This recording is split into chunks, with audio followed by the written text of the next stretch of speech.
La maladie d'Alzheimer a été décrite pour la première fois en 1907 par le psychiatre allemand Alois Alzheimer.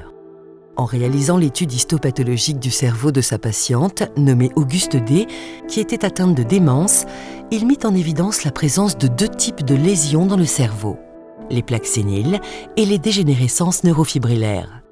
Il conclut à une maladie singulière du cortex cérébral.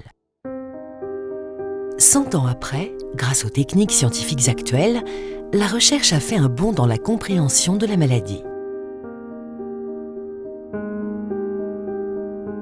Nous savons que le cerveau est constitué de neurones et qu'ils sont connectés entre eux pour former un vaste réseau. Ces connexions, appelées synapses, permettent de faire passer l'information d'un neurone à un autre. Dans la maladie d'Alzheimer, 10 à 15 ans avant l'apparition des premiers symptômes, deux lésions principales se forment dans le cerveau.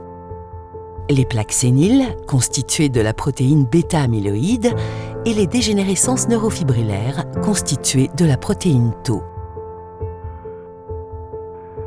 Comment se forme la plaque sénile ? À la surface des neurones, il existe une grande protéine appelée APP. Dans les conditions normales, l'APP est coupée à la surface des neurones et elle libère une protéine appelée bêta-amyloïde. Cette protéine bêta-amyloïde se dégrade ensuite dans l'organisme. Dans la maladie d'Alzheimer, il existe un déséquilibre. La protéine bêta-amyloïde n'est plus bien régulée et elle se retrouve en trop grande quantité. Elle s'agrège alors sous forme de fibrilles insolubles qui forment les plaques séniles. Comment se forment les dégénérescences neurofibrillaires ? Lorsqu'un neurone communique avec un autre, un signal va du corps du neurone, dit soma, à la synapse pour transférer l'information. Ce signal passe à travers le squelette du neurone, constitué de microtubules. Ces microtubules sont stabilisés par la protéine tau normale. Dans la maladie d'Alzheimer, la protéine tau devient anormale. Elle est défectueuse et se détache des microtubules. De ce fait, le squelette du neurone se dissocie car il n'est plus maintenu. De son côté, la protéine tau anormale s'agrège dans le neurone. Sans squelette, les neurones dégénèrent et les connexions entre les neurones se perdent. La protéine tau anormale qui s'agrège dans le neurone forme des filaments. On dit alors que l'accumulation de ces filaments constitue la dégénérescence neurofibrillaire. Elle provoque à terme la mort du neurone. Comment se propagent ces deux lésions dans le cerveau ?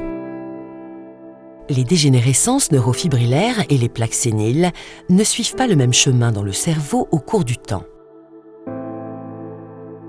Les dégénérescences neurofibrillaires se développent d'abord dans la région appelée l'hippocampe, essentielle à la mémoire et à l'apprentissage. Elles se propagent ensuite par un mouvement centrifuge à l'ensemble du cerveau. On observe alors une atrophie du cerveau, ce qui provoque un dysfonctionnement global.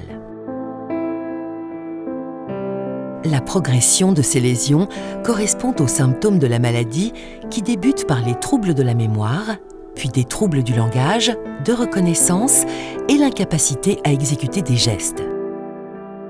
Qu'en est-il de la progression des plaques séniles ? Elle est différente. Les plaques séniles se propagent d'abord dans le cortex, elles atteignent ensuite l'hippocampe, puis elles se propagent à l'ensemble du cerveau par un mouvement centripète. Leur progression n'est pas liée aux symptômes de la maladie. Mais de nombreuses questions restent encore sans réponse. Nous savons que la présence des deux lésions cérébrales est nécessaire pour développer la maladie d'Alzheimer, car l'une ne va pas sans l'autre. Mais quelle lésion arrive en premier ? La dégénérescence neurofibrillaire ou la plaque sénile ? La réponse est encore discutée.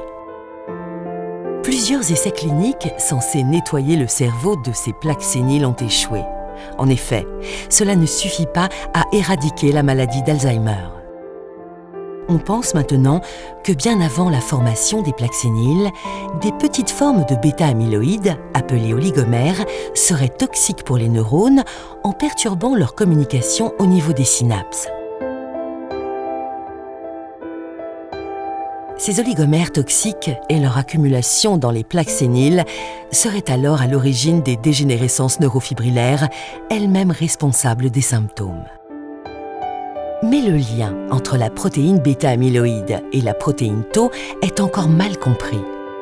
Quel est le déroulement exact des mécanismes moléculaires qui amènent au développement de la démence? Quel est le rôle de la génétique et des facteurs de risques environnementaux dans la survenue de la maladie? La recherche scientifique est primordiale pour répondre à ces questions.